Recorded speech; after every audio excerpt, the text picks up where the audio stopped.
First అని చెప్పొచ్చు.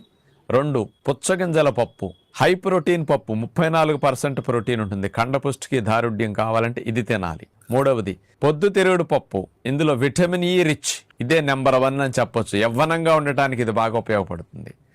4 omega fat ఎక్కువ ఉండేది అవిసె గింజలు అనుకుంటారు, దానికంటే చియా సీడ్సే నెంబర్ 1 అని చెప్పొచ్చు.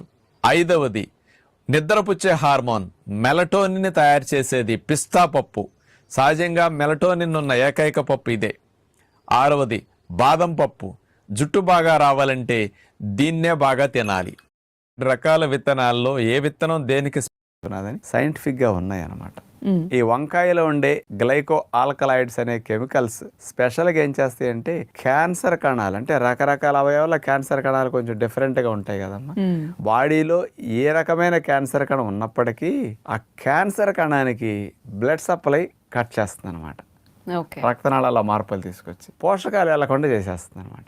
దానివల్ల ఏమవుతుంది, క్యాన్సర్ కణకి న్యూట్రిషన్ అందక క్యాన్సర్ కణం చచ్చిపోతుంది. స్ప్రెడ్ అవడానికి ఛాన్స్ లేకుండా చేయడానికి ఈ గ్లైకో ఆల్కలాయిడ్స్ అని మెయిన్ ఉపయోగపడుతున్నాయి అంటున్నారు.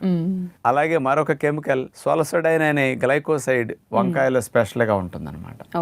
ఇదేం చేస్తుందంటే క్యాన్సర్ కణాలని మొదట్లోనే గుర్తించి తానంతట తానుగా చనిపోయేటట్టు వాటికి ప్రేరణ కలిగించి ఇక క్యాన్సర్ కణం స్ప్రెడ్ కాకుండా రక్షణ కలిగిస్తుంది. అంటే మంచి కణాలు క్యాన్సర్ కణం అంటించకుండా, మంచి కణాలు క్యాన్సర్ గా మారకుండా రక్షించడం, అది వాటిని నాశనం చేయటానికి.